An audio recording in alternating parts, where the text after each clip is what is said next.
Shalom sekali jemaat Tuhan yang ada di tempat ini maupun yang ada di rumah. Tuhan mengasihi kita, Tuhan menolong kita dengan kasih karunia yang Tuhan berikan bagi setiap hidup kita. Mari kita berikan waktu kita untuk datang memuji Dia, menyembah Dia. Kasih karunia yang Tuhan berikan tetap di dalam kehidupan kita.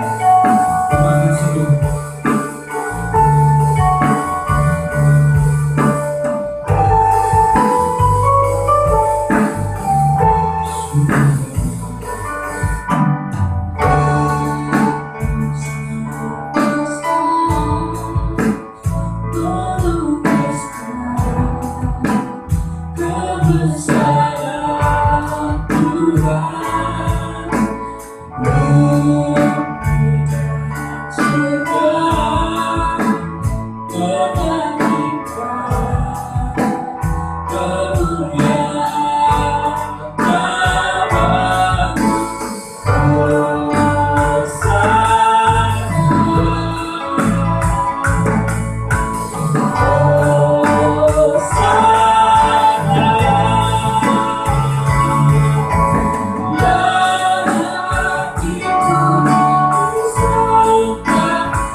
Sungguh hati kami, hidup kami penuh dengan ucapan syukur.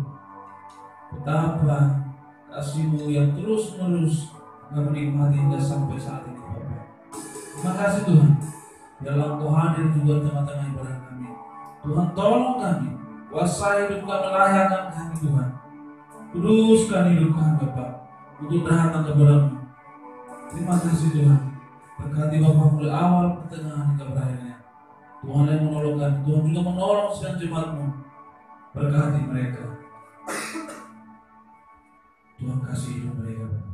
Terima kasih Tuhan. Segala puji syukur bagi-Mu. Bila doa kami dalam nama Yesus kami telah bersyukur, haleluya. Amin.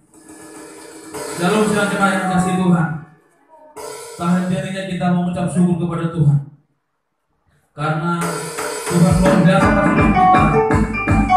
Dia menjadi motivasi kita, menjadi penumpang kita, pengharapan kita. Tuhan yang membantu kita. Terima kasih Bapak.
Engkau layak disembah.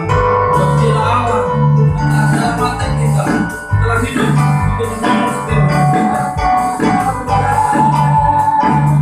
Yesus namanya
Tuhan, kita akan mendengarkan firman Tuhan.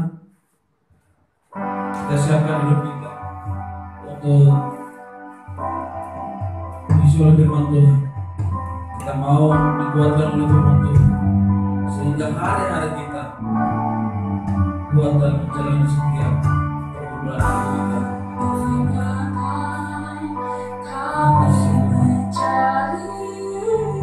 Kasih sejahtera kita kasih sejati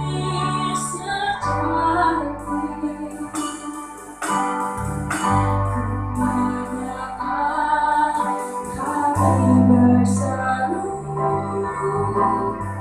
saat datang menyeru yang kami tahu hanya Kau yang mampu berikan segala sesuatu.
dalam hidup kami. Itu sebabnya kami juga merupakan firman Tuhan yang selalu mengingatkan kami dan nasihati kami. Karena kami tahu pekerjaan dari firman itu lebih daripada yang kami pikirkan dan kami rasakan.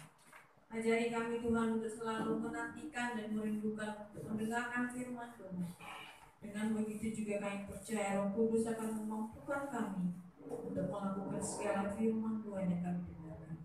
Tolong hamba-Mu yang akan mendengarkan firman Tuhan, biarlah Roh Kudus yang bekerja, Engkau yang menolong dia, memberikan isi hati-Mu kepada Bapak Pembala, sehingga kami seluruh sidang jemaat, bahkan setiap kami yang mendengar, menyaksikan, menjadi percaya dan beriman kepada Tuhan.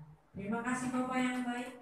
Kami sambut firman-Mu di dalam nama Tuhan Yesus Kristus. Haleluya. Amin. Dan jemaat Tuhan, tidak terasa hari ini adalah minggu terakhir dari salah satu bulan yang sulit yang kita lalui dalam beberapa bulan terakhir ini, dan kita bersyukur kepada Tuhan. Bertepatan juga pada hari ini saudara-saudara kita yang beragama Muslim, mereka juga sedang merayakan yang namanya Hari Raya Idul Fitri. Tidak ada salahnya kita juga di komunitas kita, di tetangga, di kampung di mana kita tinggal, kita bisa bersapa, kita bisa mengucapkan selamat kepada saudara-saudara kita.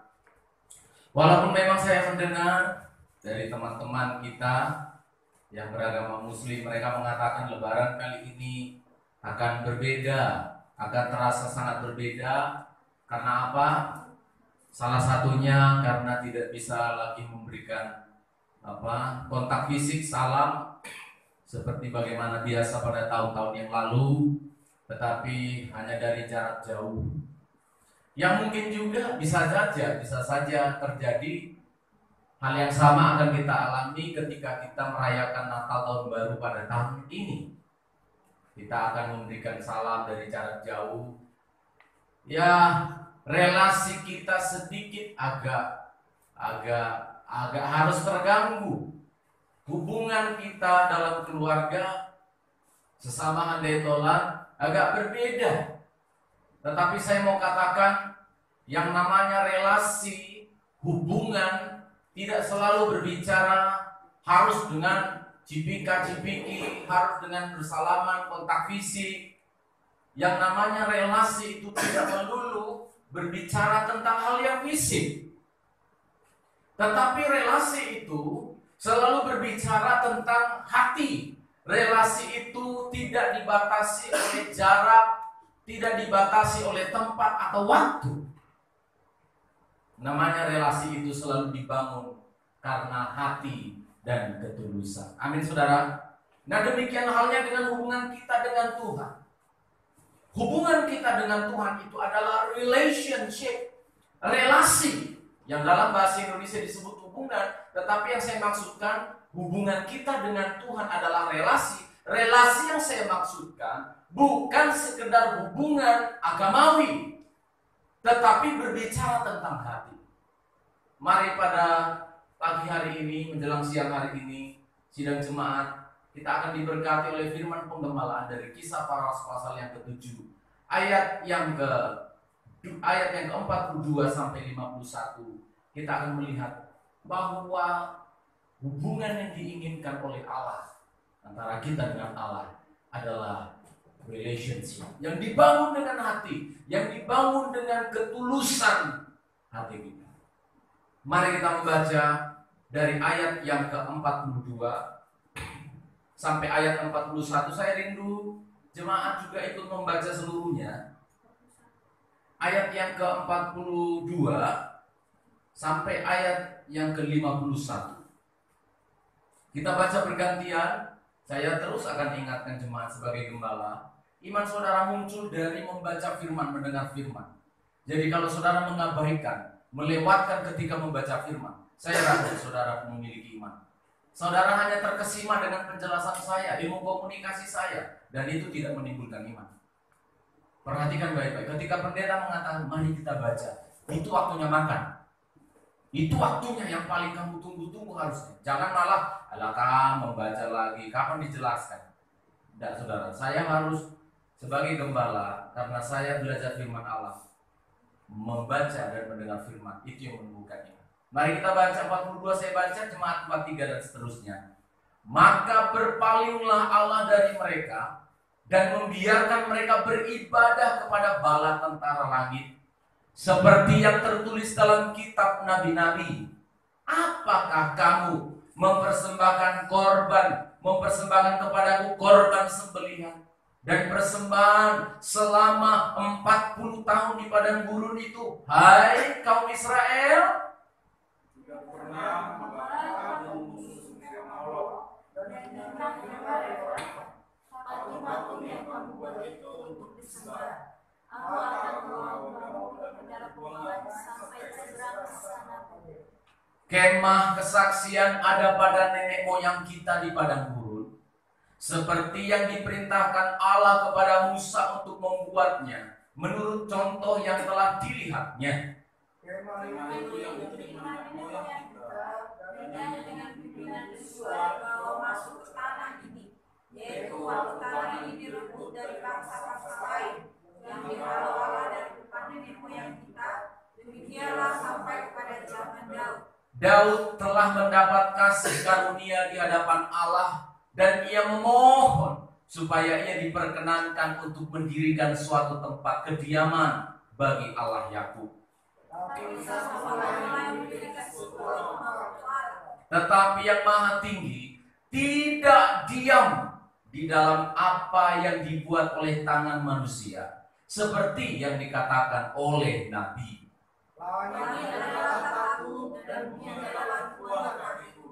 Rumah apa yang akan diberikan begitu? Demikian tempat apakah yang akan menjadi kemudianku? Bukankah tanganku sendiri yang membuat semuanya ini?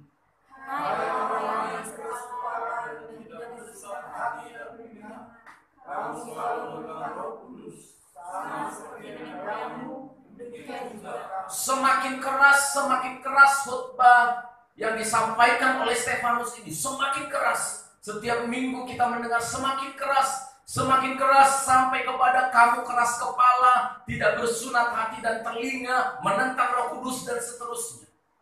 Ini khotbah yang disampaikan oleh hamba Tuhan ini. Menjelang kematiannya, dia katakan dengan keras. Karena apa? Hamba Tuhan ini tidak mau pengikutan generasi pada gereja ulang hanya terjadi karena agamawi. Hubungan kita dengan Allah adalah relasi. Hubungan yang bagaimana Pak Pendeta? Hubungan yang bukan sekedar agamawi. Bukan sekedar agamawi.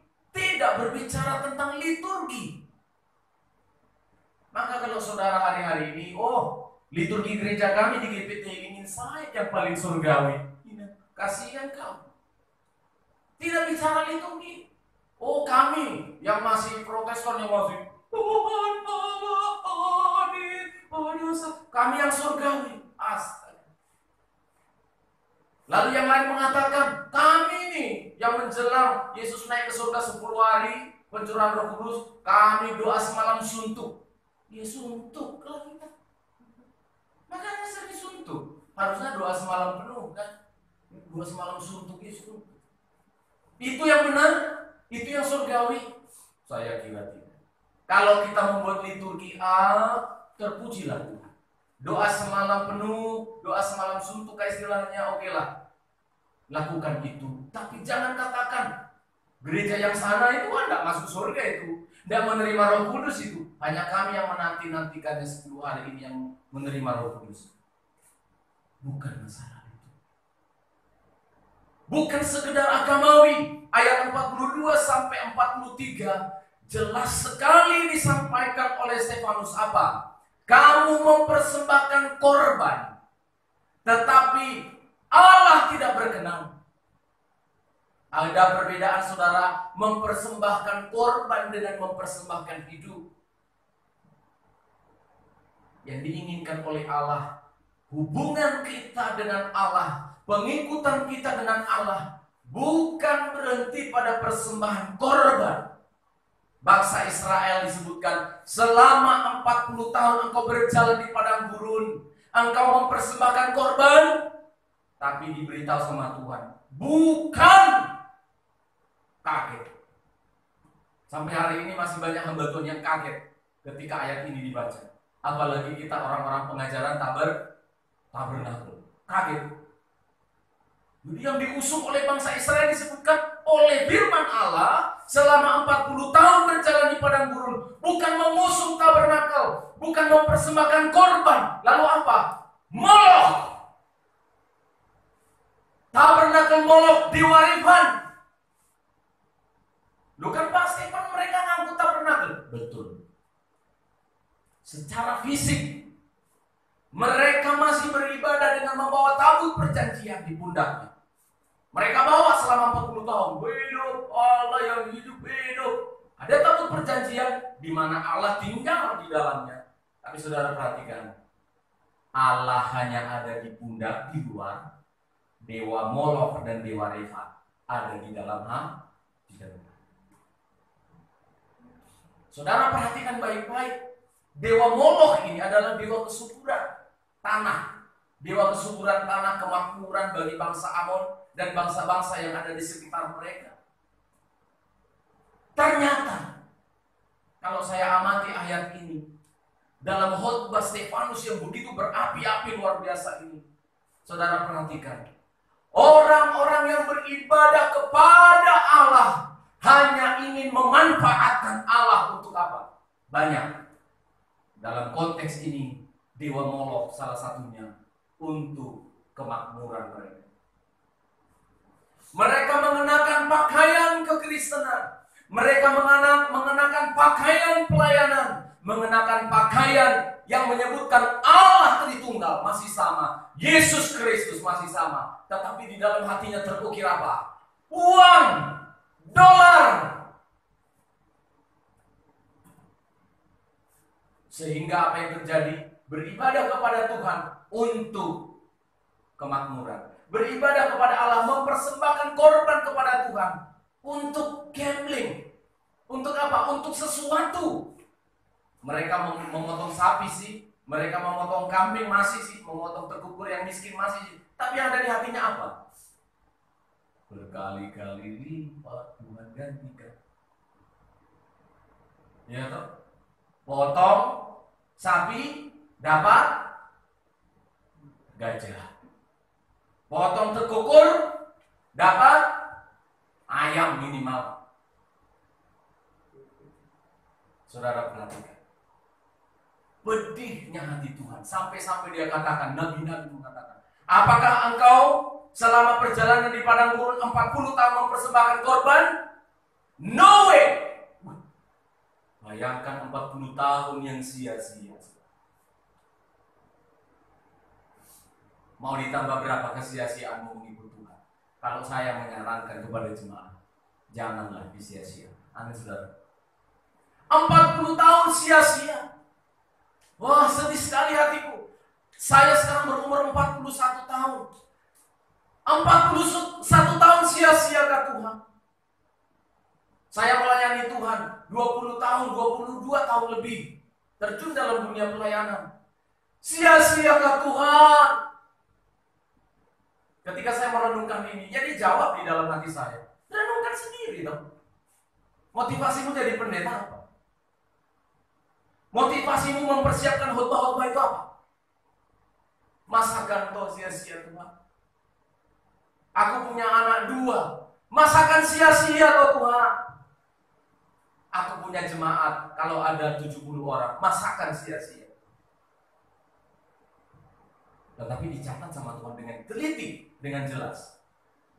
Tidak. Saya bacakan untuk saudara.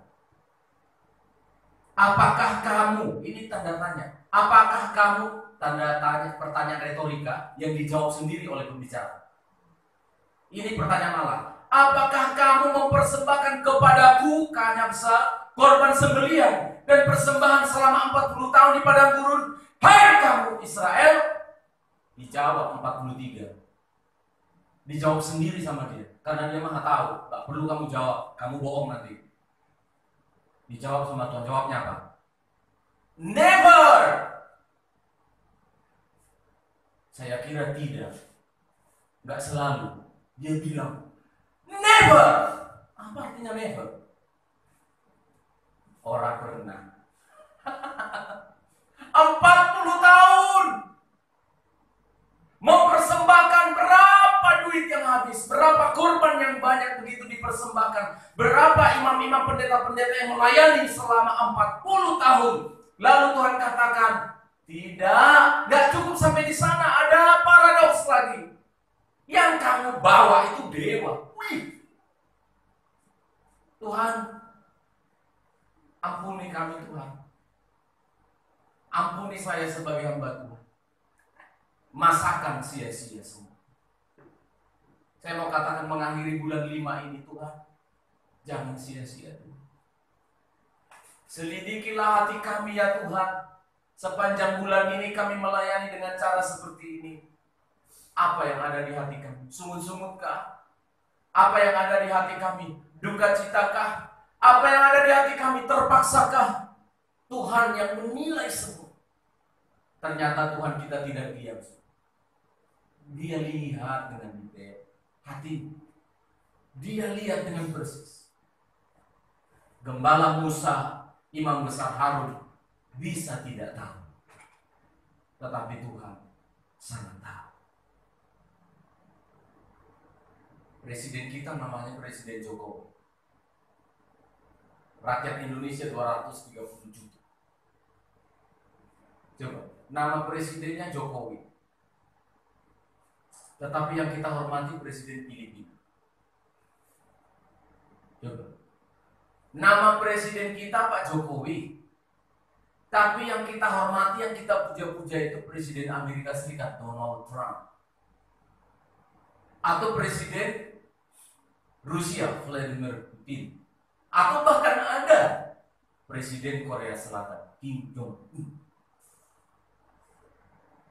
Atau saya buat lagi lebih sedikit. Nama suamimu namanya Martono. Tapi yang kau cintai Martoni.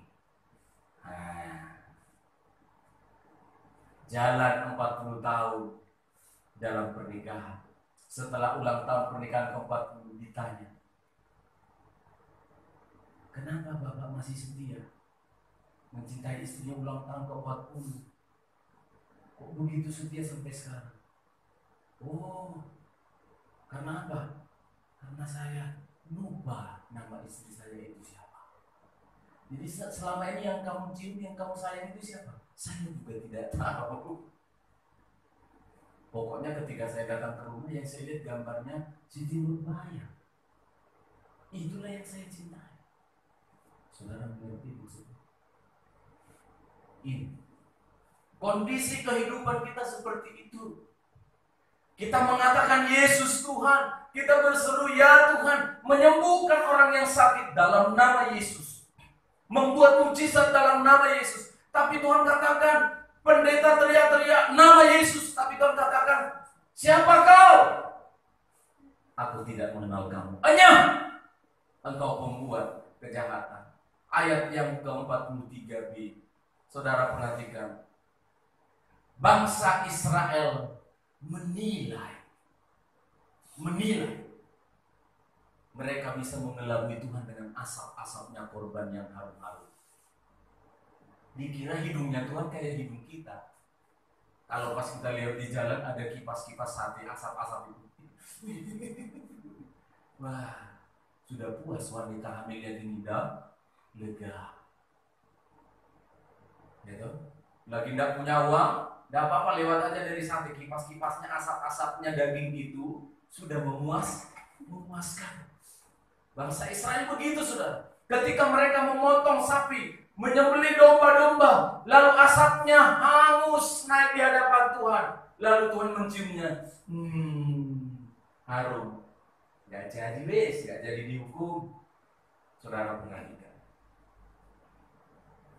Tuhan tidak bisa disogok. Jangan datang beribadah kepada Tuhan. Karena saya sebagai gembala, kalian pasti tidak akan tersinggung kalau saya ngomongin.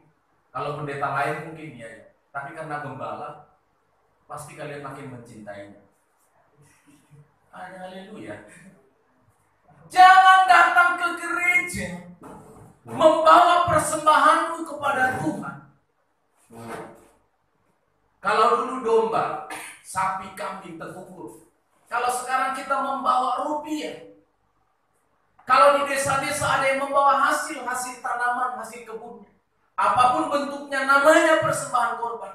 Saya ulangi, jangan pernah engkau mengambil sesuatu dari dompetmu ini, lalu kau persembahkan kepada Tuhan lewat hamba Tuhan atau lewat kas gereja. Kamu taruh di sana dan di hatimu berbunyi 100.000 jadi 1 juta. Amin. Jangan pernah datang kepada Tuhan mempersembahkan sesuatu lalu berkata, yang kemarin aku berzina ini Tuhan, tutupi ya. Yang kemarin aku korupsi itu Tuhan. Kan ada itu hari-hari tertentu orang menghapuskan dosanya dengan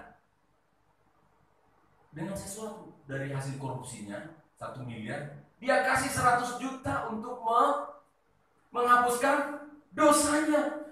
Jangan, dalam nama Yesus, jangan. Sia-sia kamu melakukan itu, sia-sia semuanya. Jangan tampil di depan melayani Tuhan lalu muncul di dalam hatimu. Sudah dilihat si Wati, sudah dilihat si Tono ini. Jangan, sia-sialah semuanya. Karena apa? Pada waktu itu kamu telah menerima upah. Upahnya apa? Kata-kata dari si Tono. Upahnya apa? Ya kata-kata dari bendahara itu. Wih, banyak yang persembahan siaga. Wih, banyak. Itulah upah. Jangan sia-sia semuanya kita melakukan itu. Bapak pendeta yang berkhotbah, jangan pernah termotivasi. Aku bikin nanti bagus mau supaya aku dilihat cuma lebih hebat aku dari pendeta si Ambu, atau supaya diundang lagi aku, atau supaya lebih tebal sesuatu yang tebal-tebal itu. Nggak susah saya sebutkan. Jangan sia-sia semuanya. Saudara perhatikan, jangan dikira ketika Tuhan tidak langsung memperhitungkan itu, kamu kira lolos berarti Tuhan bisa disuap.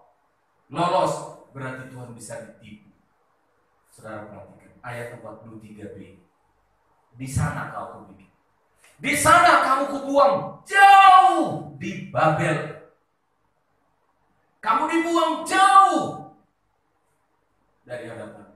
Saudara lihat, hubungan kita adalah relasi. Kita kira kita datang beribadah untuk dekat kepada Tuhan.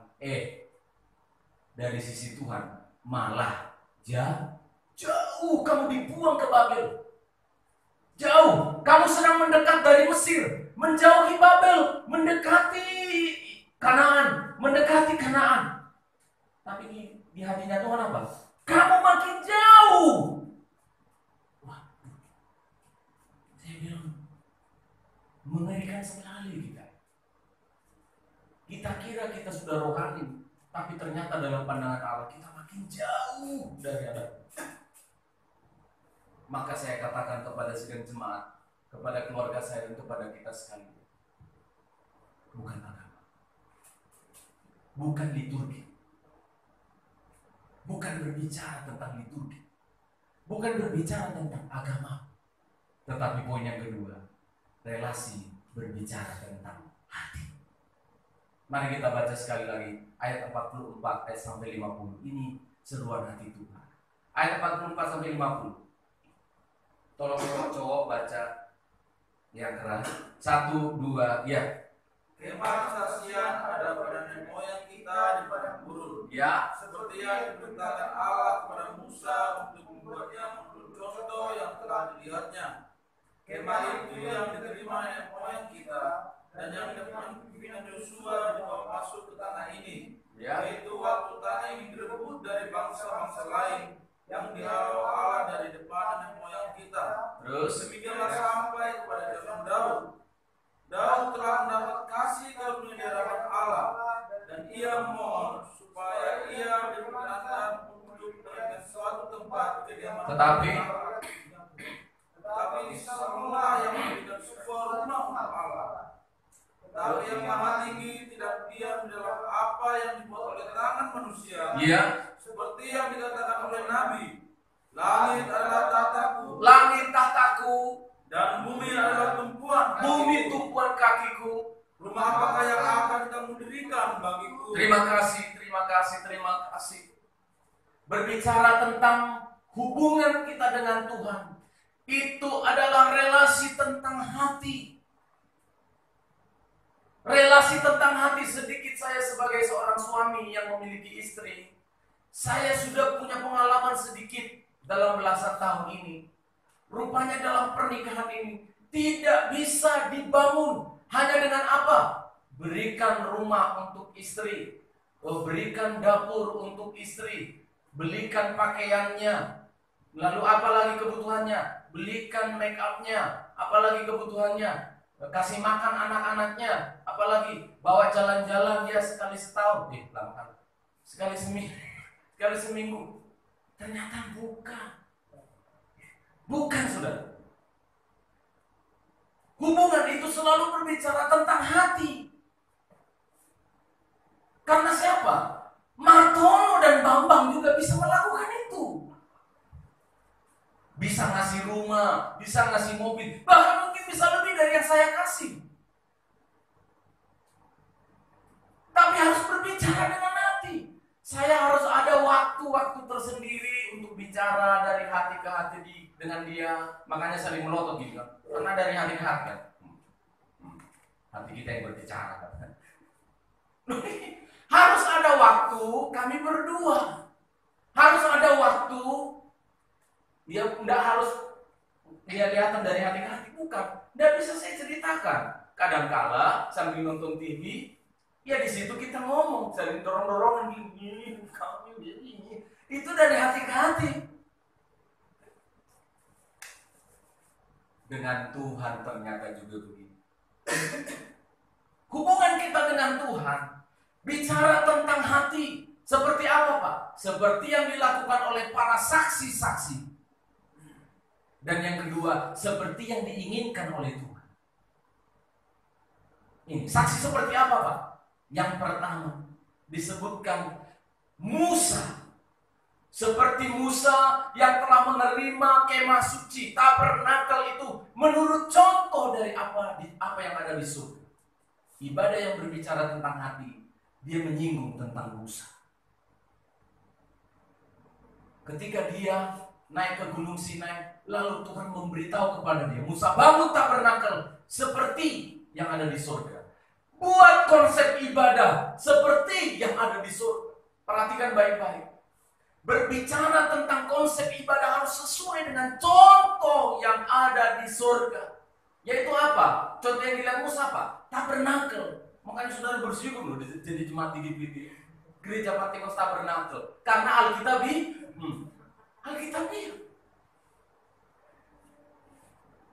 Tapi yang dimaksudkan oleh Tuhan, kita tidak harus memotong sapi di mezbah korban bakaran lagi. Semua tipologi yang ada dalam tabernakel sudah dikenakan dalam Yesus. Makanya saudara, saya khawatir ketika pemain bass tadi berdiri, itu menurut contoh yang mana? Ketika tadi WL mengatakan sekali lagi, itu contoh dari mana? Perhatikan, ketika tadi backing vokal pakai stand ini contoh dari mana? Ketika tadi operator LCD yang masih baru dan mulia itu menggunakan ini pakai ini contoh dari mana? Ketika pendeta pakai custom pakaian berkhotbah begini, ini contoh dari mana? Saudara perhatikan, harus contoh dari surga. Contoh dari surga. Maka muncul pertanyaan, seperti apa contoh dari surga, Pak? Jelas. Yang menyenangkan hati Tuhan. Amin. Ketika pemain musiknya bermain musik menyenangkan hatinya, memuaskan hawa nafsu bakat-bakat musiknya, dosa lu. Perhatikan para WL pelayan-pelayan Tuhan, jemaat-jemaat yang beribadah yang ikut memuji Tuhan, ketika engkau juga ikut bersorak-sorai, lalu apa? Wah, lega. Lega, udah puas sekali hatiku. Datang ke gereja itu memang membuang stres ya. Matilah kita. Apa sih inti dari tabernakel?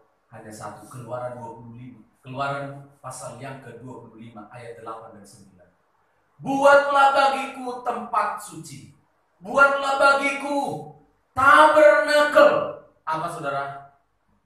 Supaya aku berdiam di tengah-tengah kamu. Bukan di tengah-tengah tabernakelnya. Bukan di tengah-tengah gerejanya. Berdiam di mana?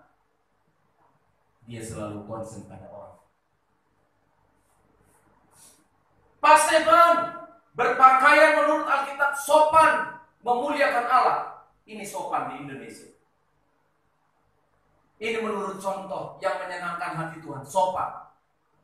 Tetapi lihat, kalau kamu memakai jas tren dari Eropa itu, kalau kamu pakai, ada pendeta teman saya yang pakai itu loh, kolar ya, yang koher yang putih-putih di sini itu loh, menunjukkan kepada tenggorokannya putih. Nah, kalau kamu menggunakan itu, ada yang pakai jubah. Kalau kamu menggunakan jubah itu, sopan itu. Ada yang pakai selempang, sopan. Menurut contoh yang baik menurut Alkitab. Tetapi kalau di dalam hatimu memuaskan hawa nafsu, di dalam hatimu tidak memuaskan hati Allah, tidak ada Tuhan tinggal di sana. Sia-sia. Musa khawatir dan kekhawatirannya terjadi. Baru ditinggal sebentar. Apa yang dilakukan bangsa itu? Baru mereka berikrar, kami mengikuti Allah begini. Musa naik ke Gunung Sinai. Saya naik ke Gunung Sinai tapi nggak sampai ke puncak. Naik ke Gunung Sinai. Di bawah jemaat ngapain? Menurut apa? Menurut contoh keinginannya dan menurut contoh Mesir, lembu emas. Saya khawatir gereja kita, pelayan-pelayan Tuhan harus beribadah menurut contoh yang ada di surga. Contoh apa yang ada di surga? Bisa kita lihat dalam kita. Saya simpulkan, ya pakai lain teknologi. Ukurannya hanya satu, jangan berbuat dosa, jangan melampaui betul. Oh ya, pakaian begini baguslah, sopan. Alkitab bilang sopan. Kalau pakai dasi, pakai. Kalau nggak pakai, jangan bilang nggak sopan. Aturan gereja diikuti itu bagus, tapi ingat baik-baik. Biarkan ada Tuhan, ada Yesus yang kita layani, yang dipuaskan. Dia berkata, ketika backing vokal mengatakan, berpujilah Tuhan Yesus bilang, terima kasih, aku dipuji, aku berkati. Pak Pendeta mempersiapkan firman dengan baik. Hatinya tulus supaya jemaat terbangun, imannya muncul, imannya bertumbuh. Hatiku puas, teman-teman. Aku berkati kamu. Besok aku bukakan lagi rahasia firman Tuhan yang lebih lagi dari aku. Yosua. Setelah Musa menurut contoh para saksi Yosua. Apa yang dilakukan Yosua? Saya tidak perlu baca. Yosua pasal 5 ayat 5 sampai 6, 9 sampai 11. Revival. Beribadah dengan hati harus menghasilkan kebangunan rohani yang diutamakan oleh Yosua. Setelah Tuhan melihat bangsa Israel yang dipimpin oleh Musa dari Mesir sampai ke seberang sungai Yordan, Moloch. Tuhan bilang, hanya Musa yang berkenan di hatiku, Yosua dan Kaleb. Lainnya mati semua. Yang pertama dilakukan Yosua setelah dia diangkat jadi pemimpin, bukan syukuran. Ayo kita makan-makan, aku menggantikan Musa. Dan apa yang dilakukan oleh Yosua? Yosua pasal 5. Saudara baca ya, saya sarankan nanti baca ya.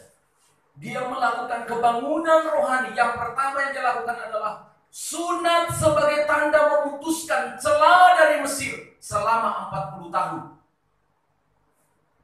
Yang disebutkan Tuhan kamu mengusung Molok diputuskan oleh Yosua dengan apa? Revival, kebangunan rohani. Dengan cara apa? Menyunatkan mereka semuanya. Lalu Rasul Paulus mengatakan, sunat hati. Nanti pada ayat yang ke-51 sudah kita baca. Hei kamu yang keras kepala, hei kamu yang telinganya, hei kamu yang hatinya. Dibangunkan kerohanian. Ayat yang ke-11 pada pasal 5 itu. Lalu dia mengadakan Paskah. Lama tidak pernah ada Paskah. Paskah, apa itu artinya? Pasek, lepas, kelepasan yang luar biasa. Maka yang diinginkan oleh Tuhan dalam hubungan kita beribadah kepada Tuhan, harus selalu ada revival. Amin saudara. Harus selalu ada kebangkitan, kebangunan rohani yang kamu alami.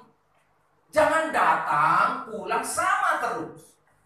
Tuhan ingin orang yang berdosa yang datang ke gereja itu, pulang dari pintu gereja, mari jangan berbuat dosa lagi. Itu yang menyenangkan hati Tuhan. Itu yang disenangi oleh Tuhan. Bangsa Israel merayakan Paskah. Ketika mereka pertama kali, konsep yang berbeda. 40 tahun perjalanan di padang gurun. Sekarang konsepnya adalah memasuki tanah perjanjian. Tanah padang gurun Molok. Sekarang Yosua ingin memulai. Ketika kita berada di tanah perjanjian ini, enak-enak kita memasuki rumah yang tidak kita bangun. Kita menuai hasil kebun yang tidak kita tanam. Potensi untuk lebih dari menyembah Molok itu besar.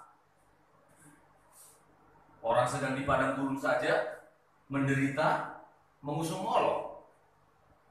Apalagi kalau kamu masuk tanah Kanaan, Yosua menghancurkan Kanaan, susu dan madu, buah-buahan, anggur, semuanya lengkap, tidak ditanam, bisa dipanen. Rumah-rumah yang ditinggalkan oleh orang-orang yang lari menghadapi Israel ditempati tanpa dibangun. Potensi untuk lebih meninggalkan Tuhan semakin besar.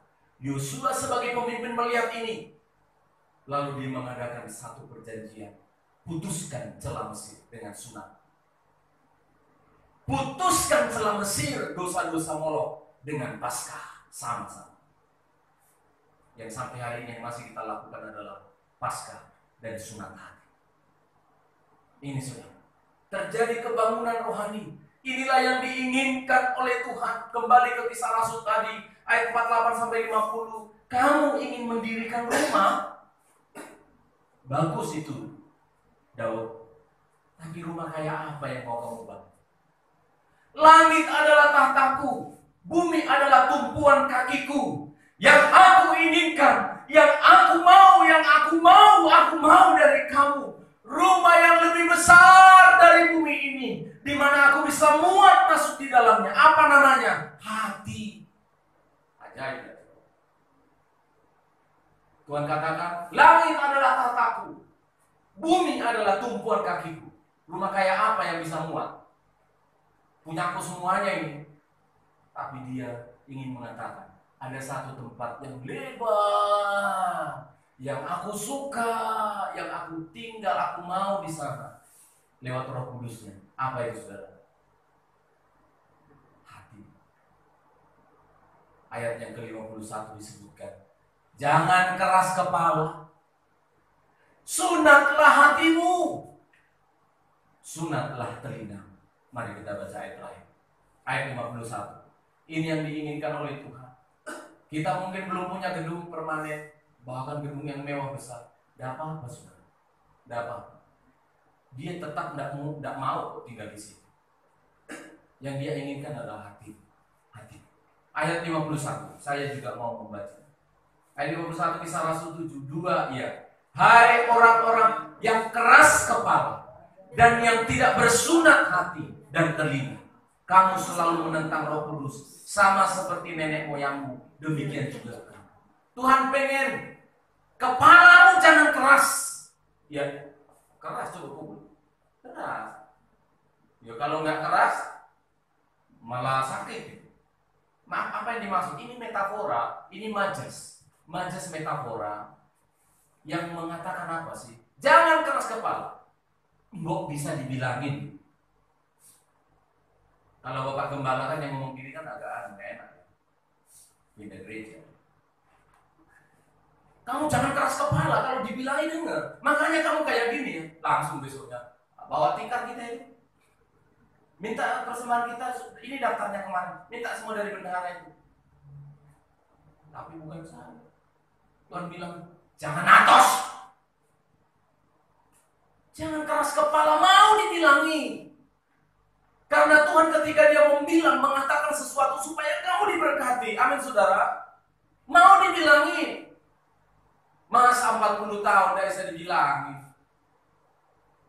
Anak-anak perhatikan ya, di rumah orang tua itu wakilnya Tuhan. Mau dibilang, amin. Tidak ada itu pendeta ingin membawa anak-anaknya, jemaatnya masuk jurang. Tidak ada itu. Pendeta apa itu? Tidak ada orang tua ingin membawa anak-anaknya mati binasa. Tidak ada lah. Mesti ketika orang tuanya ngomong, ya kami orang tua juga perbaiki nadanya. Ya loh, kita perbaiki nadanya yang lebih bagus. Tapi ketika orang tua ngomong begitu, itu yang pasti dengarkan baik-baik untuk kebaikan. Ketika Tuhan menegur firman Allah, jangan keras kepala. Yang kedua apa? Bersunatlah hatimu, sucikan hatimu, kuduskan hatimu. Tanda sunat itu adalah tanda kekudusan bagi Israel, khusus Israel. Jadi jangan orang-orang kafir ikut-ikutan bersunat, aneh. Maksudnya kita ya. Sunat hatimu. Perhatikan. Sunat hatimu. Sucikan, kuduskan hatimu. Ketika mendengar nasihat itu, jangan curiga dulu. Dan sunatlah hati. Sunatlah telingamu. Sunat hatimu. Jangan keras kepala. Inilah yang diinginkan oleh Tuhan. 3 hal ini yang diinginkan oleh Tuhan supaya hubungan kita dengan Tuhan baik. Jangan keras kepala. Hatinya suka mendengar firman. Telinganya sebagai pintu gerbang. Harus disunat. Harus diberikan telinga yang suci kudus untuk mendengar firman. Supaya 2 itu terpengaruh. Kepalanya enggak keras. Hatinya menjadi menjadi. Hubungan kita dengan Tuhan adalah relasi. Bukan berbicara agamawi. Tetapi berbicara tentang hati. Tuhan memberkati kita semua. Kita nyanyikan pujian yang terakhir tadi. Kami perlu Kau Tuhan. Terima kasih Tuhan atas firman-Mu mengakhiri bulan ini. Cukup tegas. Cukup keras bagi kami. Tetapi kami bersyukur kami dicinta. Kami dikasihi oleh Tuhan. Izinkan kami memasuki firman pengembalaan ini. Begitu tegas hari ini. Karena Tuhan mengasihi kami. Terima kasih Tuhan.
Puluhan tahun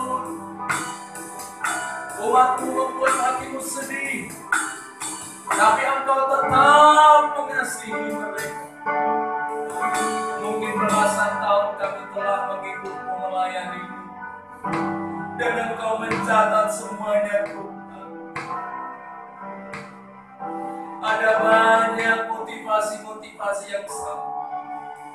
Ada banyak cara-cara yang salah yang telah kami lakukan melayani.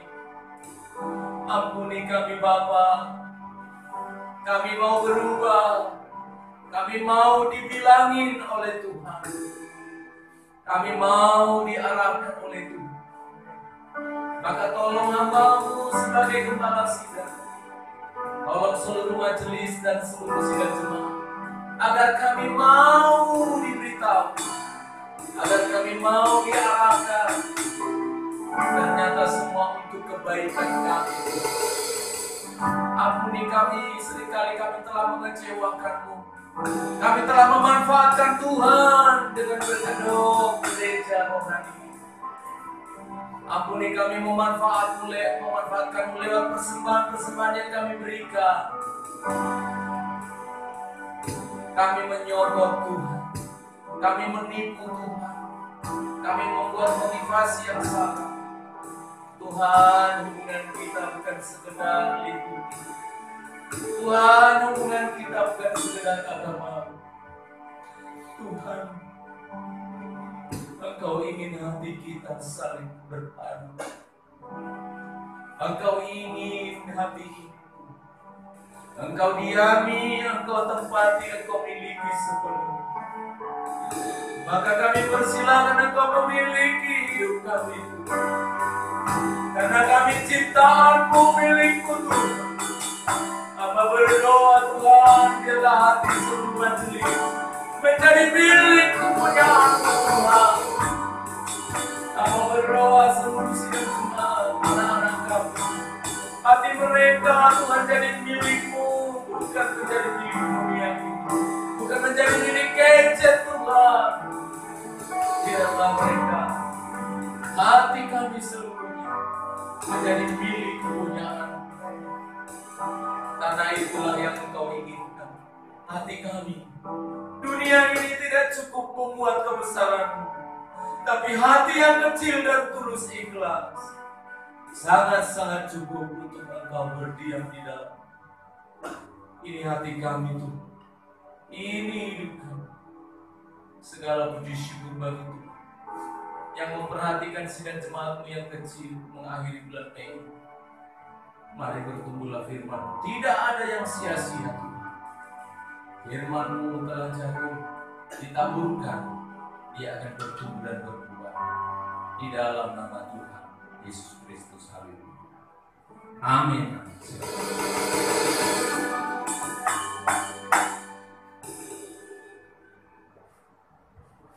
Puji Tuhan, Tuhan berkati kita. Kita akan persembahan untuk Tuhan. Mari kita berdoa. Bapa kami bersyukur yang Kau berikan bagi kami, dan Tuhan memberi, biarlah perkenankan untuk berkati Bapa. Terima kasih dalam nama Yesus. Amin. Berikan puji kita anak Allah Yesus. Amin.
pengumuman untuk kita, jadwal untuk ibadah kita di Insight hari Selasa ada ibadah 2 jam 7, kemudian hari Minggu ada ibadah umum jam 12 akan di share di grup, tapi di sini kita melakukan ibadah jam 8 pagi. Supaya bulan depan bulan Iya. normal. Kita akan doakan seluruh sidang jemaat.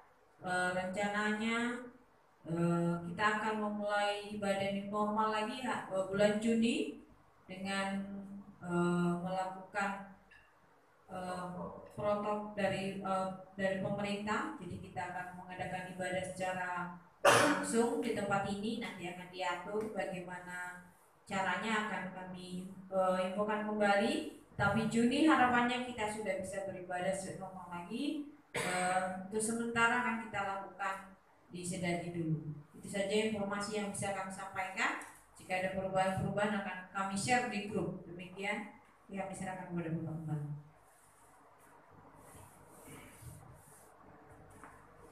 Ya, didoakan ya supaya kita bisa new normal dengan protokol kesehatan dan pemerintah, karena saya perhatikan trennya akan kepada ya kita bisa beraktivitas tapi dengan ketentuan. Maka berdoa, belum ada tanggal yang bisa kita tentukan, tapi teman-teman saya pendeta yang lain mereka sudah ancang-ancang juga merencanakan.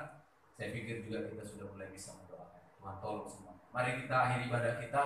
Bapa di dalam surga, terima kasih untuk kebaikan-Mu, kemurahan-Mu. Mengakhiri bulan Mei, kami siap dengan iman memasuki bulan Juni. Anak-anak yang akan mulai beraktivitas sekolah, pekerjaan-pekerjaan mulai aktif dan sebagainya. Tuhan tolong kami. Beri hikmat kepada pemerintah kami. Berikan ketaatan, kerendahan hati kepada seluruh warga masyarakat di negeri ini untuk taat, belajar untuk mengikuti anjuran pemerintah. Tuhan tolong, kami rindu kami bisa kembali normal lagi untuk beribadah secara langsung, dan kami percaya Tuhan sudah menentukan waktu yang tepat untuk kami khususnya jemaat Healing Insight. Berdoa Tuhan untuk seluruh majelis, seluruh sidang jemaat Tuhan dimanapun berada. Hamba berdoa memohon kemurahan-Mu. Tuhan, peliharakan kami seperti Engkau telah memelihara kami di waktu yang lalu. Lanjutkan pemeliharaan-Mu. Berkati seluruh sidang jemaat, kesehatannya, usaha pekerjaan rumah tangga dan sekolah mereka Tuhan. Terpujilah nama-Mu. Berkati juga panti yang sudah memberikan kami keleluasaan tempat yang begitu indah untuk bisa beribadah. Berkati yayasan yang sudah menolong kami Tuhan. Terima kasih. Kami berdoa untuk seluruh lingkungan, orang-orang yang ada di sekitar kami di kompleks ini. Berkati mereka semuanya. Terima kasih untuk anak-anak Tuhan yang melayani. Hati mereka begitu luar biasa diberikan kepada Tuhan. Berkati pelayan-pelayan ini dengan talenta karunia yang lebih jauh akan lebih baik. Terima kasih Tuhan. Dan jika kami kembali beraktivitas kemanapun kami pada hari ini, penyertaan-Mu kami harapkan. Makasih dan jemaat, arahkan hatimu terima berkat Tuhan. Berkat dari Allah Tritunggal di dalam Bapa, Putra dan Roh Kudus, di dalam nama Tuhan Yesus Kristus, menyertai kita sekalian, mulai dari bayi hingga yang lanjut usia. Terima berkat dari Tuhan, di dalam nama Tuhan Yesus Kristus, hari ini sampai Maranatha, Tuhan Yesus datang kembali. Dalam nama Yesus, Bapa terima kasih. Bapa terima kasih. Oh terima kasih buat berkat. Bapa terima kasih. Bapa di dalam surga terima kasih.